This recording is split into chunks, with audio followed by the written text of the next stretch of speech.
Week 7 of the 2024 fantasy football season is in the books, and we are headed straight into Week 8 of the season. So many different wide receivers to choose from. We got players on the bench, we got players that we may want to flex, and we got players that we must start, as well as players that we must sit. So you know exactly what we need to do as we approach the week. We need to break down every single matchup, every single wide receiver, and talk about who we should be starting and who we should be sitting.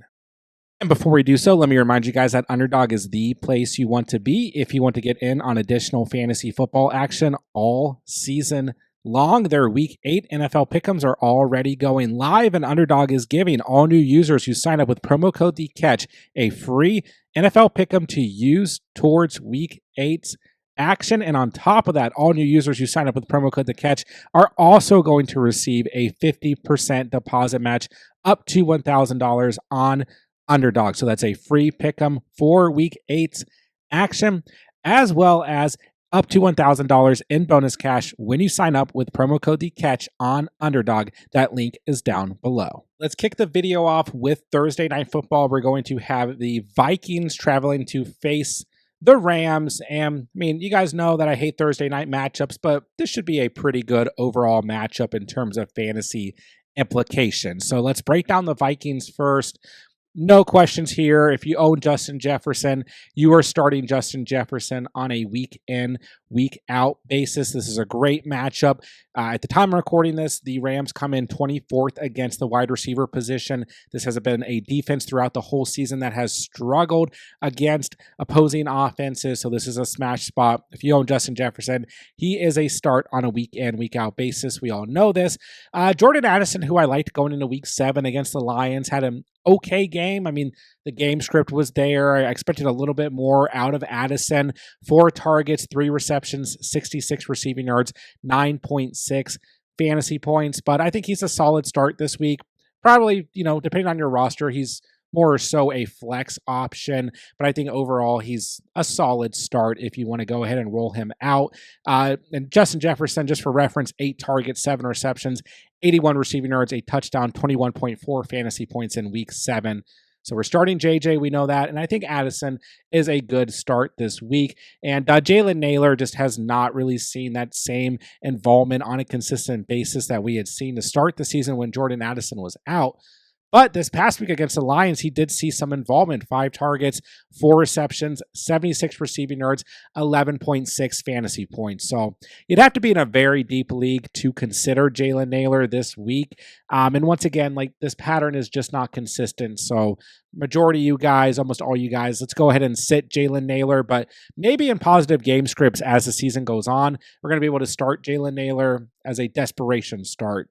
We shall see.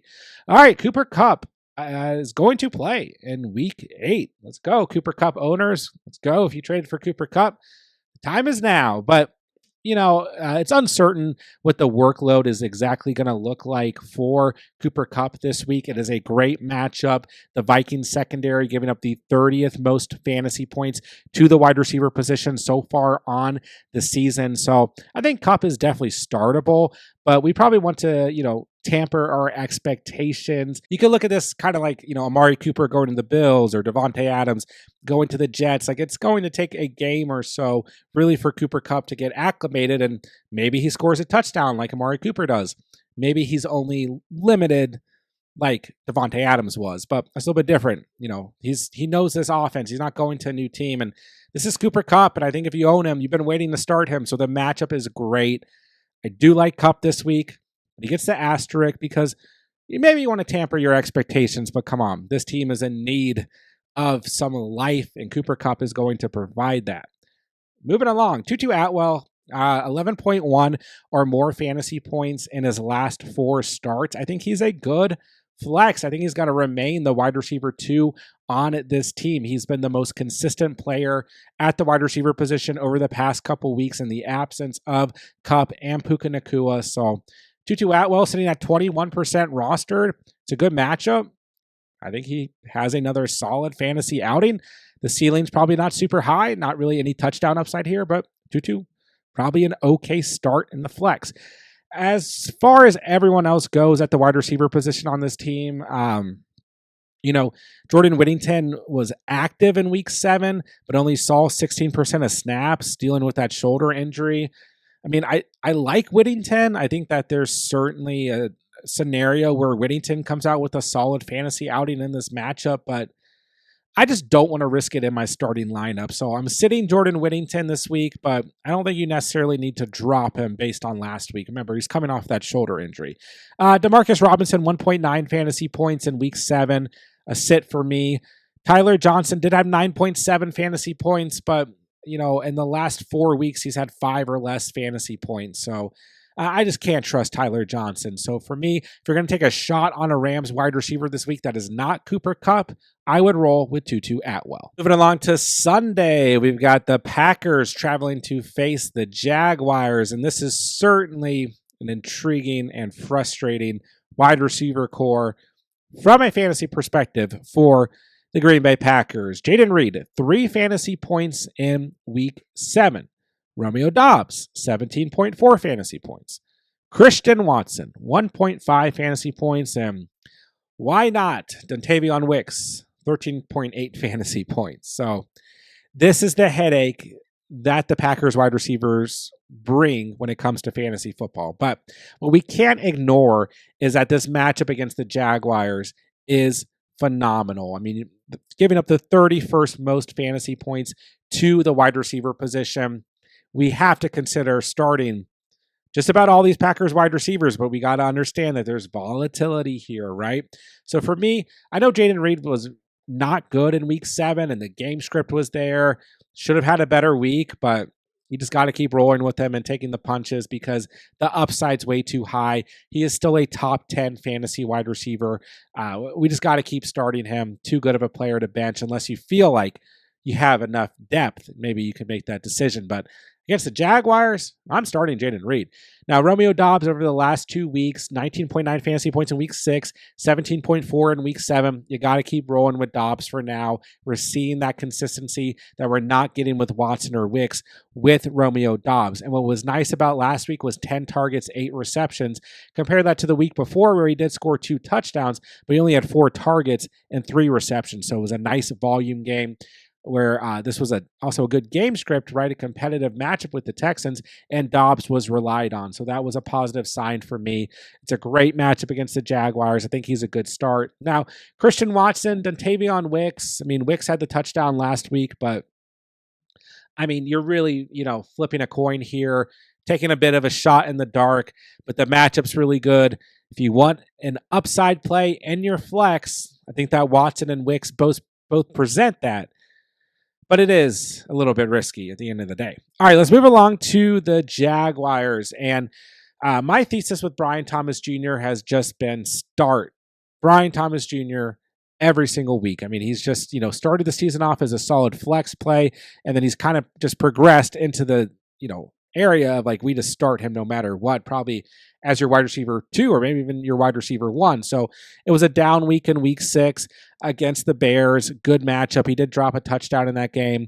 And then going into week 7, just told you guys keep rolling with Brian Thomas Jr. He came through 22.1 fantasy points, 5 targets, 5 receptions, 89 receiving yards, and a touchdown. It's a good matchup this week against the Packers, giving up the 19th most fantasy points to the wide receiver position. Yeah, they got some dogs in that secondary. They've caused a lot of turnovers this year, but this defense is still giving up a lot of total yardage. I know they looked a little bit better against the Texans, but this is still a good spot for Brian Thomas Jr. We got to keep rolling with him. Now, Christian Kirk, a bad week in week 7, not a good week in week 6, but I think he is still in that flex area, really based off of the fact that the Jaguars' defense is so bad that the Jaguars offensively have to continuously try and stay in the game and throw the football. So I think Kirk is a good flex option, but it depends on who else you have. I know he's been disappointing in the last 2 weeks. And the other thing, in the last 2 weeks that has changed in this offense is the fact that Evan Ingram has come back into the mix at the tight end position, and he continues to have a solid connection with Trevor Lawrence, having 15 targets and 15 catches in the last 2 weeks. So that is hurting Christian Kirk, but he's still okay as a flex option. He's going to have volatility, though. Gabe Davis, just a sit for me, 21.5 fantasy points in week 6, 2.3 fantasy points in week 7. That is the perfect representation of what Gabe Davis can or cannot do for your fantasy roster. So let's sit Gabe Davis as we approach week 8. Up, we have the Cardinals traveling to face the Dolphins. And just a reminder, guys, I have to record these videos early on Monday, so I don't know how Marvin Harrison Jr. has looked tonight against the Chargers at home. I don't know how Kyler Murray has looked. I don't know how this offense has looked. It's a tough matchup, though, against the Chargers. So at the end of the day, I think Marvin Harrison Jr. is definitely startable here in week 8, but it is a tough matchup against the Dolphins. So let's say the Cardinals really struggle against the Chargers, then maybe you want to look at your options, because the Dolphins are giving up the 3rd fewest fantasy points to the wide receiver position. And in week 7, I mean, that Chargers defense, nothing to sneeze at. But Marvin Harrison Jr. is still a very talented player coming out of the concussion protocol going into week 7. We could definitely potentially change our opinions here depending on how week 7 has gone. But for the most part, I think he's still startable. I think Michael Wilson is still a good enough flex play. He is coming off of an ankle injury going into week 7. So once again, if my opinions change, if there's a major injury, there will be a pinned comment down below. As for Greg Dortch, he's just done nothing this year that makes us want to potentially start him from a fantasy perspective. All right, we're going to get Tua back in week 8 at quarterback for the Miami Dolphins. So what does that mean for Tyreek Hill and Jalen Waddle, who've kind of been in a drought, to say the least? Well, Waddle at 2.1 fantasy points in week 7, and Hill had 2.3 against the Colts. This is going to be different, though, this week, guys. It's a great matchup against the Cardinals, who are giving up the 27th most fantasy points to the wide receiver position. I know it's been rough, but this is what we expected with Skylar Thompson and Tim Boyle and Tyler Huntley. Like, this offense has been a mess. I know they didn't even start the year off on a great pace, and it's hard to really judge this offense because the fully healthy game out of Tua that we have on the year came against the worst defense in the NFL and the Jaguars. So we'll see what happens, but it's not like it's a tough matchup. Maybe I would proceed with more caution. If it was a tough matchup, this is a good matchup at home for the Dolphins with Tua back. I think Hill is a good start this week. I think Jalen Waddle is back to the flex category. And Lord above, please, can we just get Tyreek Hill and Jalen Waddle, the Dolphins offense back, Devon Achane back, maybe Jonnu Smith, maybe Odell Beckham. Can Tua just please stay healthy? Please keep Tua from getting concussion, and please give us some consistency back with the Dolphins offense in fantasy football. We are begging you, fantasy gods. And next up, we have the Jets traveling to face the Patriots. And man, this might feel like a matchup where you don't get too excited about starting whichever starters you have for either team. But I do believe personally that the Jets are going to be able to play well offensively in this game. I'm not going to panic here. The Patriots giving up the 16th most fantasy points to the wide receiver position thus far on the season. I'm okay here, okay? I think we can roll out Devontae Adams. Maybe he's more of in that flex area for you. That's okay. If you want to roll with Adams, 9 targets, 3 receptions, 30 receiving yards, 6 fantasy points in week 7 against the Steelers. Disappointing, but this was his first game with the Jets. It's going to take some time for him and Rodgers to get on the same page, for him to get this playbook under his belt. I know we expect a lot out of a veteran player like Adams, but we got to kind of pump the brakes and not read too much into that week 7 start. So is Adams my favorite? Is he a must start this week? No, but he's certainly very startable still on the road against the Patriots. As for Garrett Wilson, told you guys going into week 7, don't panic on Garrett Wilson. It's going to be okay. There's plenty of wide receiver 2s out there that are viable fantasy options. And Garrett Wilson is a viable fantasy option. He is still coming in as a top 15 wide receiver in fantasy football. 13.1 fantasy points in week 7, 9 targets, 5 receptions, 61 receiving yards, and had that 2-point conversion as well. So Yes, the ceiling looks a little bit capped here, but the volume was still nice. 9 targets for Wilson, 9 targets for Adams. Wilson remains a solid start, even if you're kind of downgrading him to the flex area. Then we have Allen Lazard, who I still think is in the flex category. His ceiling is a little bit lower here. He had 9.8 fantasy points in week 7, 4 targets, 4 receptions, and 58 receiving yards. But I am still okay with flexing Allen Lazard, a player that I have talked about a lot throughout the beginning of the season through the first 6 weeks and heavily encourage you guys to continue playing. Now, with Adams in this offense, it definitely hurts Allen Lazard probably more than anyone, but Lazard is also still a top 15 wide receiver in fantasy football, so maybe proceed with caution, but if you're in a desperate enough situation, he's an okay flex.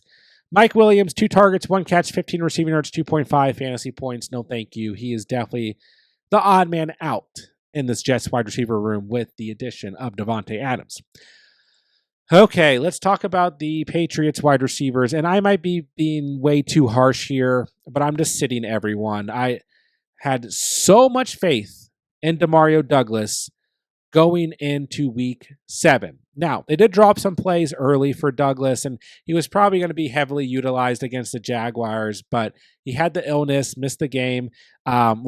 Started the game, then had to leave. 3 targets, 2 receptions, 14 receiving yards, 3.4 fantasy points. It's just too risky for me. You'd have to be really desperate for me to say it's okay to start Demario Douglas. I'm out on him this week. I don't think you had to drop him or anything. This offense obviously passing the football a lot more. Drake May at quarterback. So I'm going to sit Douglas this week. I'm very sad. I think I'm just a little bit upset about week 7. But he's going to be a sit. And Jalen Polk, going to be a sit too. A lot of opportunity, or should have been a lot of opportunity against the Jaguars. But 3 targets, 0 catches, 0 fantasy points. Can't trust him. Kayshon Boutte had 4.3 fantasy points. Kendrick Bourne had 2.4 fantasy points. Then we saw KJ Osborne have 10.6 fantasy points off of 3 targets and 2 receptions, but that was really just because he scored a touchdown. So I'm out this week. I'm staying away. The Jets defense got a little banged up against the Steelers. The secondary is a little banged up.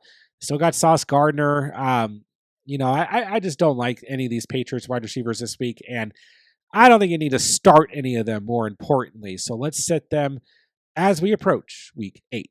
All right, next up we have the Ravens traveling to face the Browns. Once again, as a reminder, at the time of recording this, Monday Night Football has not been played yet, so if there's any major injuries or anything that sways my opinion of the Ravens wide receivers in Monday Night Football going into week 8, I'll drop that in a pinned comment down below, but they have a great matchup against the Bucs. Should be a good offensive game script. Zay Flowers has been great for majority of the season outside of weeks 3 and 4, where the Ravens just impose their will in the run game. He's had 19 or more fantasy points in his last 2 matchups. Good matchup in week 7. Even if he has a bad game against the Bucs, I'm probably still confident in rolling Zay Flowers out in week 8. Rashad Bateman, this one probably should have an asterisk. If Bateman has another good game in week 7, as he's had 11.1 or more fantasy points in 3 of his last 4 matchups going into week 7, then I think we can flex Rashad Bateman against the Browns. I liked him going into week 7 against the Bucs, so we'll see what happens. And I like him as a potential flex once again against the Cleveland Browns. This secondary just does not scare me. This defense just does not scare me in any way whatsoever. So I am okay with starting Rashad Bateman as a flex option with some volatility as we approach the week. The Nelson Aguilar just has not done enough whatsoever on the season to be considered a start for me. All right. Deshaun Watson down for the count. He will be missing the rest of the season with that Achilles tear, which means that we're going to get Jameis Winston or maybe DTR. But DTR also suffered a finger injury in week 7. So he is questionable, but there's a chance that he's the starter. There's a chance that Jameis Winston's the starter. So we'll see what happens. I think the best thing from a fantasy perspective is Jameis Winston, but only time will tell. Now, this is a good matchup. The Ravens secondary has not played well. So far on the season, they faced Patrick Mahomes, Gardner Minshew, and Gardner Minshew's best start of the season. Doesn't really count. Dak Prescott, Josh Allen, Joe Burrow, Jaden Daniels, then in week 7, Baker Mayfield. So Don't get me wrong, maybe they have a strong chance to show up here in week 8, but regardless, I don't really want to start any Browns wide receiver this week. But if you are desperate enough, I like Cedric Tillman. I think he presents some nice upside. He had 18.1 fantasy points in week 7, 8 receptions off of 12 targets and 81 receiving yards. So I'll just put it this way. I like Ced Tillman more than Jerry Jeudy, who had 2.8 fantasy points in week 7, and more than Elijah Moore, who actually had 10.1 fantasy points in week 7, but I'm not ready to trust him. So I don't know if I'm ready to trust Cedric Tillman, but I think he has some nice upside as well. It's a good matchup on paper. We'll see what happens, but overall, I don't want to start any Browns wide receivers here in week 8. Except we have the Eagles traveling to face the Bengals in what should be a good overall matchup. And this is a pretty easy evaluation. We're basically starting our studs here. Now, the Bengals come in 12th against the wide receiver position, while the Eagles come in 28th against the wide receiver position. So, steeper matchup for the Eagles wide receivers.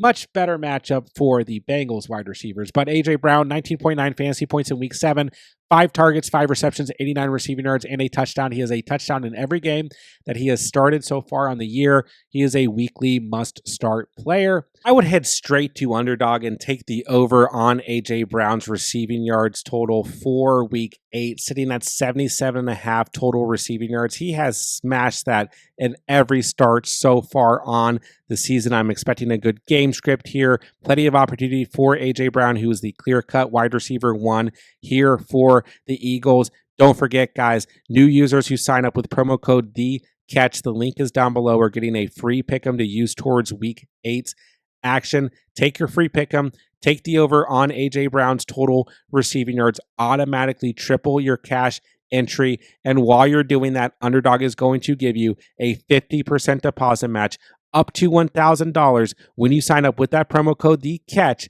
The link is down below. And I know Devonta Smith slapped us across the face in week 7. 2 targets, 1 reception, -2 receiving yards. But this is Devonta Smith for you. He always has, those 1 or 2 games throughout the season where he just does nothing or he gives you a goose egg. And I just don't worry about it. He's been so consistent as a fantasy option throughout the year. He's a solid start this week in what should be a good competitive matchup, and it's a really strong strength of schedule for the Eagles coming up from a fantasy perspective. The Bengals this week, then the Jaguars, the Cowboys, the Commanders, the Rams, the Ravens, then the Panthers. Really, really strong stretch here. So continue to have faith in these pass catchers for the Eagles. No reason to bench them, and there's no one else on this roster worth mentioning as we approach the week. Jamar Chase is your wide receiver 1 in fantasy football. He's been an absolute stud. It's a great matchup against the Eagles. 17.6 fantasy points in week 7, 6 targets, 5 receptions, 55 receiving yards, and a touchdown. Continue to start Jamar Chase if you own him. Don't need to break it down. T. Higgins has also been fantastic since his return from injury. 18.2 fantasy points in week 7, 8 targets, 4 receptions, a touchdown, and 82 receiving yards. No reason to bench T. Higgins whatsoever in a good matchup.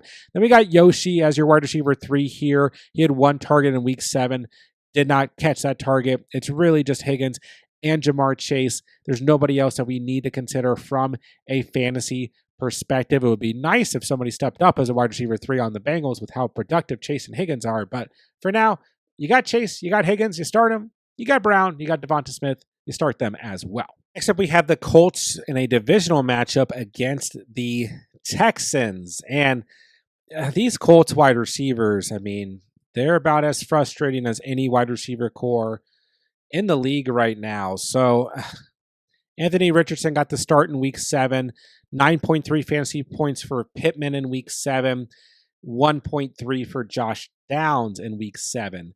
Alec Pierce, 3.5 fantasy points. And then we got A.D. Mitchell, who had 5 fantasy points. So I don't think we can really say that Pittman or Downs are more than a flex right now. Unless Flacco's a quarterback, we can't really depend on these Colts wide receivers on a weekly basis. Now, they get the Texans this week. This secondary has been a little bit up and down, allowing the 23rd most fantasy points to the wide receiver position. So there's opportunity here, but they're just way too volatile. Like, I don't want to go out of my way to start Pittman or Downs. They're kind of in that category of like, you start them if you have to, and you take what you get if you have to. So unless we see a quarterback change here, I'm just going to have them in the flex with an asterisk, and I'm going to sit Pierce and AD Mitchell. Now, in terms of the Texans pass catchers, almost back to Nico Collins coming back. But for now, we got Diggs and we got Dell. Then we got a couple other names on this roster, but we're mainly looking at Diggs and Dell as the primary pass catchers, of course. But let's start with Stephon Diggs, okay? 7 targets, 5 receptions, 23 receiving yards, struggled against the Packers, 7.3 fantasy points. CJ Stroud at quarterback also struggled with his worst game in terms of passing yards in his career, just 86 total passing yards. So I don't want to read too much into this, but also Stroud, I mean, he's just been okay this year. You have 330 or more passing yards against the Bills and the Jags.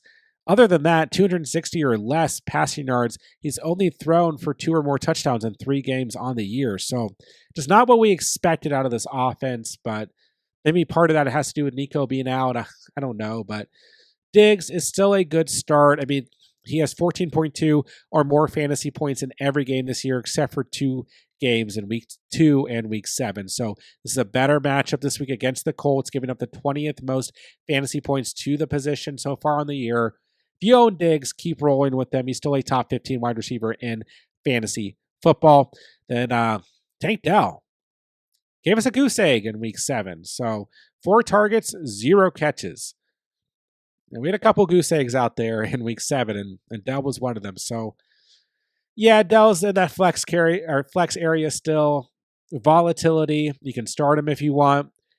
Probably in that category similar to Pittman or Downs. Like, you're only really starting Dell if you absolutely have to. I mean, we liked him a lot going into week 6 because there's no Nico. And then we liked him again in week 7 because it's a good game script with no Nico and did not show up. So he's a volatile play, but you can certainly still start him if you need to.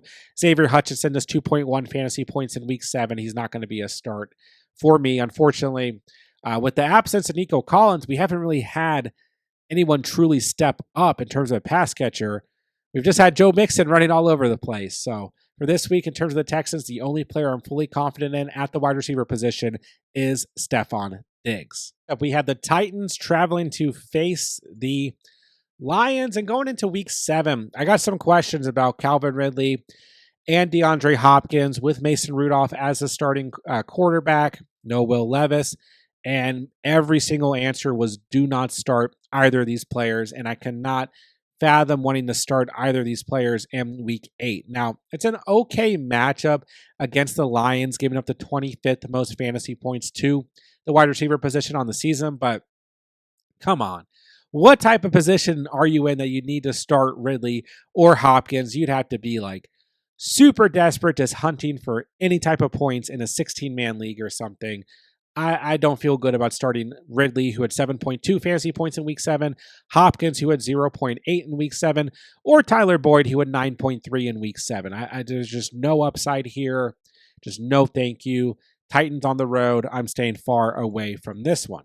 Now, let's look at the Lions wide receivers. Amon-Ra St. Brown, you start him every week. 25.2 fantasy points against the Vikings this past week. The Titans are giving up the second fewest fantasy points to the wide receiver position. I'm not worried about it. Start Amon-Ra St. Brown every single week if you own him. Jameson Williams, though, 0.6 fantasy points in week 7. 1 target, 1 reception for -4 receiving yards. What happened here? It was a great matchup. It was a great game script.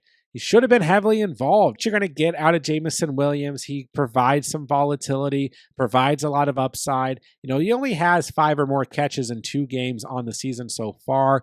The volume's low, but when he hits, he hits. He doesn't need to have more than 2 or 3 catches to give you 16 or 17 fantasy points. So, yeah, we're going to downgrade him to that flex area this week. He gets, a little bit of a punishment for the bad week 7 performance. But in week 8, I'm going to keep rolling with Jameson Williams as a high upside flex option if you want to roll him out there. Now, when we look at the rest of the Lions wide receivers, we are seeing some production out of Tim Patrick and Khalif Raymond. They are certainly involved in this offense, even if their primary role is, to block, right? So Tim Patrick, 2 targets, 2 receptions, 4.5 points in week 7. Raymond, 4 targets, 3 receptions, a touchdown, and 12.9 fantasy points. Raymond has 11.3 or more fantasy points in his last 2 games, but I'm not quite ready to trust either of these players, but we talked about it going into week 7. Told you guys, keep an eye on these guys. I mean, this is one of the best offenses in the entire league. Keep an eye on them. They're going to have roles. They're going to have times where they pop and all that stuff. But I'm still not confident in starting them just yet in week 8. Except we had the Falcons traveling to face the Buccaneers. Drake London has been fantastic. He's a top 5 wide receiver in fantasy football. Double digits in every game on the year except for week 1 against the Steelers. 18.3 fantasy points in week 7. 8 targets, 6 receptions, 63 receiving yards, and a touchdown. If you own Drake London, you keep starting him on a weekly basis. We've got the Buccaneers giving up the 21st most fantasy points to the wide receiver position. Drake London's a solid start, and I think Darnell Mooney's a good start. I think this is going to be a good matchup, a good game script. Might not be as wild as what we got the last time these two faced each other in week 5, but it should be solid. And the last time these two teams faced each other, Darnell Mooney had 31.5 fantasy points. So he's definitely a volatile, probably flex area player, but I think he's a good start due to this game script. He's a top 20 wide receiver in fantasy football. I'm okay with him this week. Ray McLeod, he had those 2 games in weeks 4 and 5 where he had 11 or more fantasy points, but we just haven't seen that since. He's a sit, and if you picked him up with some hope, he's probably a droppable player as well. He's going to have some times where he pops, but we just can't, afford to trust that in our fantasy lineup. Now, once again, I record these before Monday Night Football has been played, so I don't know how the Bucs wide receivers looked against the Ravens on Monday Night Football, but I'm expecting it to be good. This Ravens secondary has struggled throughout the season. Mike Evans should have a bounce-back game. In regards to what we saw from week 6 against the Saints, Evans should be a solid start against the Falcons, and Chris Godwin is just not a player that we can bench on a weekly basis. And Evans, we're really only benching if he's facing like a Pat Surtain or Marshawn Lattimore and the Saints. So both these guys, for the most part, are going to be weekly starters. Sterling Shepard in deeper formats you could be keeping an eye on, but that's about it. He's going to be a sit as we approach the week. Next up, we have the Saints traveling to face the Chargers. And yeah, this is kind of a gross matchup. This should be pretty defensive overall. And Chris Olave is in concussion protocol, so he may not even start in week 8. I won't be surprised if he does not play in week 8, but if Chris Olave is out there, I'm probably sitting him. It's a tough matchup against the Chargers. This defensive unit is for real. Once again, don't know how they looked on Monday Night Football because I'm recording this before Monday Night Football, but yeah, I'm just staying away from Olave and Saints pass catchers as long as Spencer Rattler's the quarterback, and it looks like he's going to be the quarterback as long as Derek Carr is not ready to go in week 8. Bub Means, kind of exciting going into week 7, 5 targets, 3 receptions. 37 receiving yards was all that he mustered up against the Broncos, 6.7 fantasy points. But you had another rookie wide receiver for the Saints in Mason Tipton, who did something, 9 targets, 6 receptions, 45 receiving yards, and 10.5 fantasy points. But no, thank you. Staying away from Saints pass catchers. Somebody's maybe going to step up here with Rashid Shaheed headed to IR for the season, but I'm not going to find out this week against the Chargers. Now, Ladd McConkey has been banged up. He is technically questionable to even play in week 7 at the time I'm recording this. Quentin Johnson is doubtful to play. So I don't know exactly what we're going to get out of these Chargers wide receivers. But this Saints defense no longer really scares me. They're 17th against opposing wide receivers, but they just don't scare me based on what they've done the last 2 or 3 weeks. So if you need a flex option, I'm okay flexing Ladd McConkey. If for some reason he missed week 8 and Quentin Johnson's out there, I think you could flex whoever's going to be, in theory, the wide receiver 1.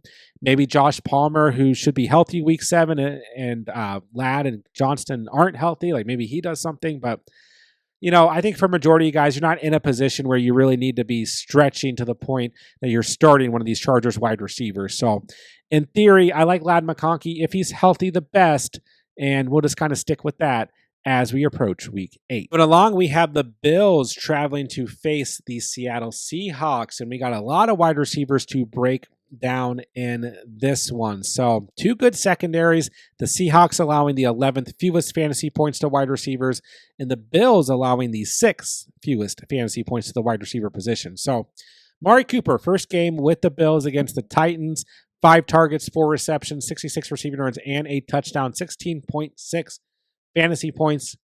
Cooper is going to be a start. Told you guys I liked him going into week 7. Shout out to Keon Coleman for telling Amari Cooper where to run on the touchdown route. But nonetheless, Cooper got it done. He's involved in this offense. It's a great offense. Cooper's a good start this week and what should be a competitive matchup. And I talked about this going into week 7. Cooper added to this offense could certainly continue to open up things for players like Khalil Shakir or Keon Coleman. And Shakir, 7 targets, 7 receptions, 65 receiving yards, 13.5 fantasy points in week 7. So Khalil Shakir continues to be one of these guys who maybe doesn't have the highest ceiling, but is definitely a startable player on a weekly basis. Then we do have Keon Coleman, who kind of had what looked like somewhat of a breakout game. 7 targets, 4 receptions, 125 receiving yards, and 16.5 fantasy points. So Keon Coleman, a solid flex option who holds some volatility, some risk. He only has double digits twice so far in the season, only has 2 touchdowns so far on the season. But if you want to risk it with Coleman, you don't have better options. I think he's okay. Mac Hollins, 0 fantasy points in week 7. Curtis Samuel, 0 fantasy points in week 7. We are not considering them as we approach the week. Now, DK Metcalf is considered week to week, I believe. He has an MCL sprain, so it's considered a minor MCL sprain, so there's a chance he plays in week 8. I think you can certainly start him. Once again, it should be a good game script here, but maybe proceed with some caution. Depends on what your other options are. He's still at 19.9 fantasy points in week 7, 7 targets, 4 receptions, a touchdown, and 99 receiving yards. So just consider it, but it really is going to depend on what options you have. JSN just 5.3 fantasy points in week 7, and Tyler Lockett 8.5. So I know this is a boring take, but all year long I've said you start DK Metcalf as long as he's healthy, and you can flex JSN or flex Lockett. They just come with a lot of volatility. Maybe if Metcalf misses week 8, we see a better, game out of Lockett or JSN. But for the most part, they are just volatile flex options as we approach the week. Except we have the Bears traveling to face the Commanders, and this should be a nice matchup for the Bears. Going up against the Commanders, giving up the 29th most fantasy points to the wide receiver position. Coming off of their bye week, I'm okay with starting DJ Moore, even though he had a quiet game in week 6. But remember, he got a little bit banged up. 5 targets, 4 receptions, 20 receiving yards, 6 fantasy points. All the games before that, he had 10 or more fantasy points. DJ Moore, a solid start this week and could have a big game on the road here against the Commanders secondary. DJ Moore will bounce back in a strong way, coming off of the injury, coming off of the bye week, going up against this Washington Commanders secondary that's really struggled on the season. So I would head straight to Underdog, take the over on him to score a receiving or rushing touchdown this weekend against the Commanders. The secondary has still really struggled so far on the season. And in 2 of the last 3 starts for DJ Moore, he has scored at least 1 receiving touchdown. So head straight to Underdog, take the over on DJ Moore to score a touchdown, and don't forget, new users who sign up with promo code The Catch are going to receive a free NFL Pick'em to use towards the week. Take your free Pick'em, take DJ Moore to score a receiving touchdown this week. Once that hits, you're going to triple your cash entry, and on top of that, Underdog is going to give you a 50% deposit match up to $1,000 when you sign up with promo code The Catch. That link is down below. Keenan Allen at 21.1 fantasy points against the Jaguars, 5 catches for 41 receiving yards and 2 touchdowns. And Rome Odunze had 9.5 fantasy points, 6 fantasy points, 2 targets, 2 receptions, 40 receiving yards in week 6. So they're flexible based on the matchup, but I know Allen had the big game in week 6, but he's still been very volatile. And Rome Odunze has also been very volatile, to say the least, and is much, much, much riskier. So Odunze is more of a desperation flex. Keenan Allen is an okay flex, but I don't want to read too much into week 6 against the Jaguars. Really, the only player that I'm confident in here is DJ Moore. All right, then we got Terry McLaurin, who had 6 targets, 6 receptions, 98 receiving yards, 15.8 fantasy points. Now, I really like Terry McLaurin. I do. He's been fantastic, but this is a tough matchup against the Bears this week. And right now, Jaden Daniels is questionable here going into week 8 with that rib injury. So if Jaden Daniels misses week 8 and it's Marcus Mariota against this Bears secondary, I don't know that I like Terry McLaurin too much. I think he could be okay, but his upside certainly drops pretty drastically. He's had some really good matchups the past couple of weeks. The Bengals, the Cardinals, the Browns, the Ravens, the Panthers. No Jaden Daniels, Bears secondary, 5th fewest fantasy points to the wide receiver position.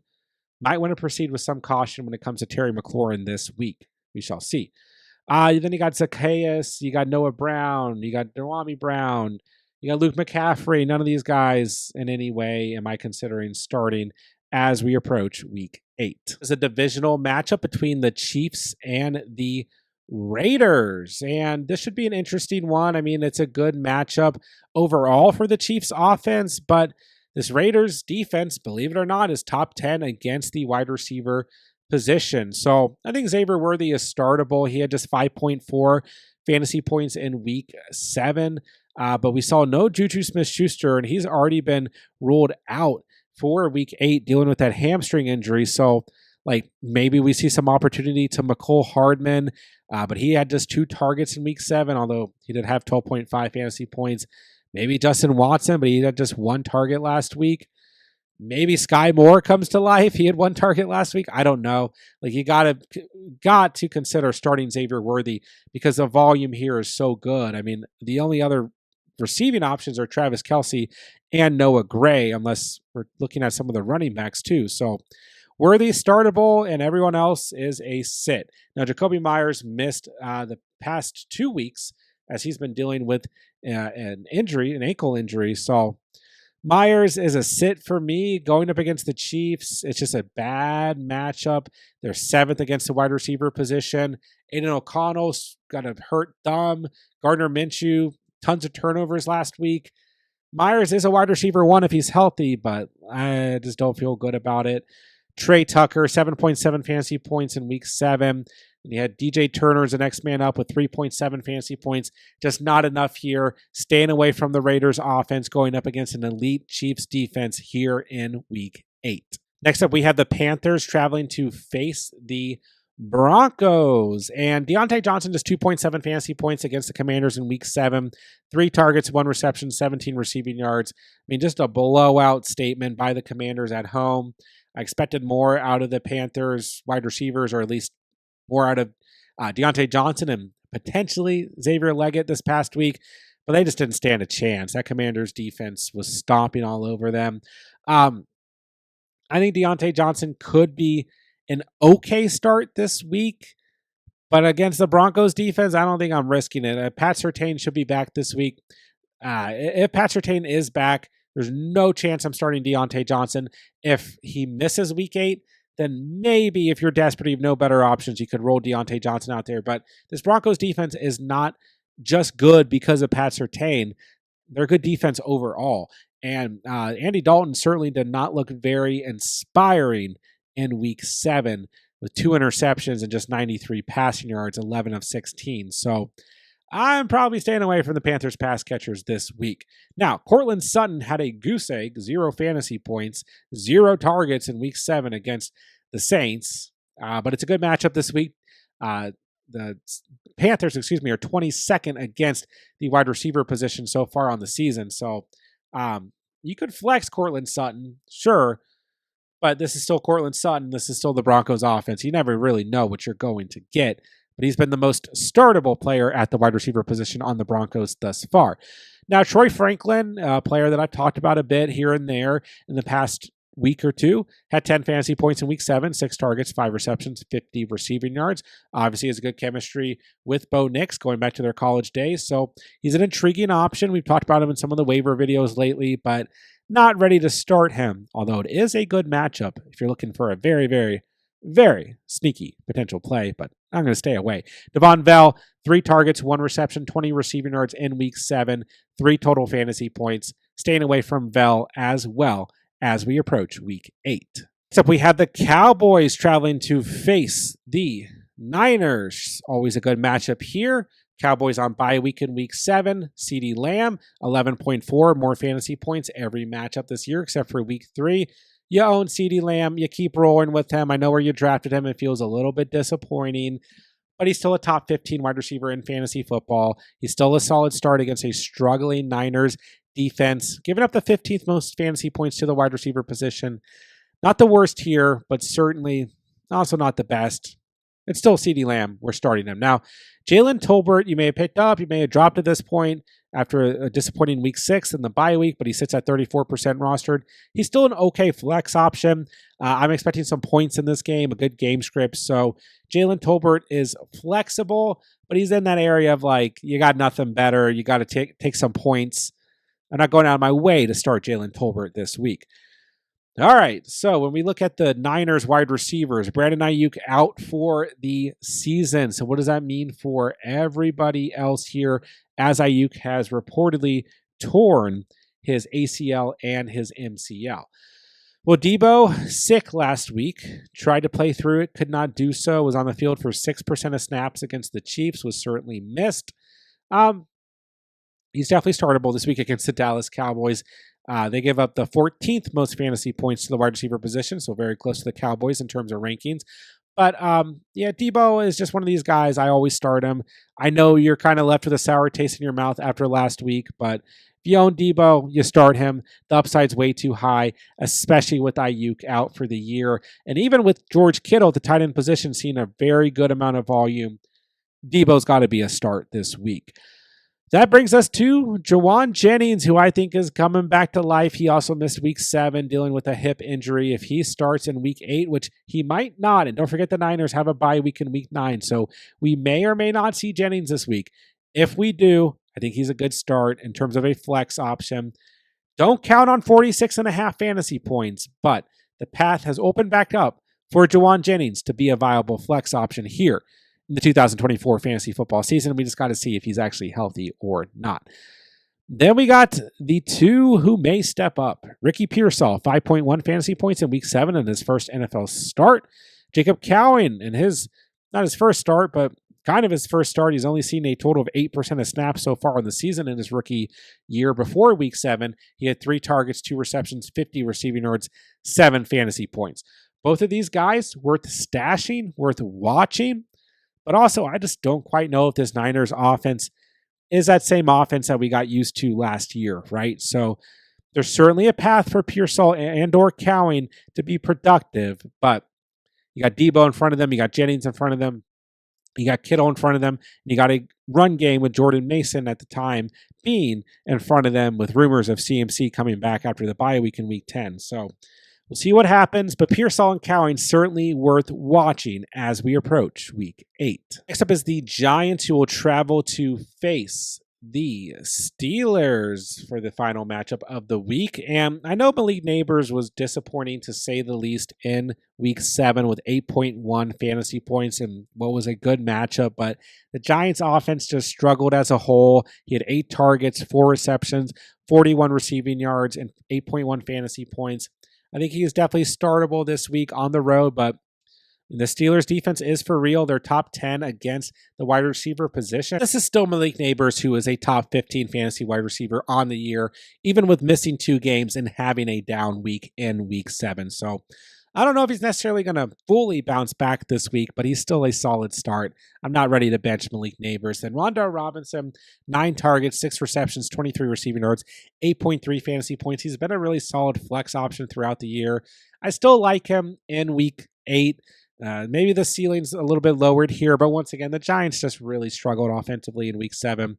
Tough matchup on the road here, but Robinson is still flexible than Darius Slayton, as I feared, came back to earth. He was on the field for 100% of snaps in week 7, but with Neighbors out there, just not enough volume. 3 targets, 1 reception for 11 receiving yards and 2.1 fantasy points. He's probably a drop as long as Neighbors and Robinson are both healthy. Now, in terms of the Steelers wide receivers, we got some life. Russell Wilson is saving the Steelers. Now, the Giants giving up the 13th fewest fantasy points to the wide receiver position. But yeah, I mean, I like Pickens at home this week. 22.1 fantasy points in week 7, 9 targets, 5 receptions, 111 receiving yards, and a touchdown. His first touchdown on the season. Russ is going to throw that thing up there for George Pickens. Pickens, pretty similar play style to Cortland Sutton, who had a lot of success with Russell last year. So Pickens, a solid start this week, and might just be in that flex area for you. He's a solid flex. If you got Pickens, you can start him this week. Calvin Austin, 4 targets, 1 catch, 36 receiving yards, 4.6 fantasy points. And Jefferson, 3 targets, 2 receptions, 15 receiving yards, and a touchdown, 9.5 fantasy points. Still not ready to start either of those guys. It's not particularly a great matchup. So for me, with this new offense under Russell Wilson, the only wide receiver I'm confident in week 8 is George Pickens. Do it for today's video. There's every single wide receiver, every single matchup, and who you should be starting or sitting as we move into week 8.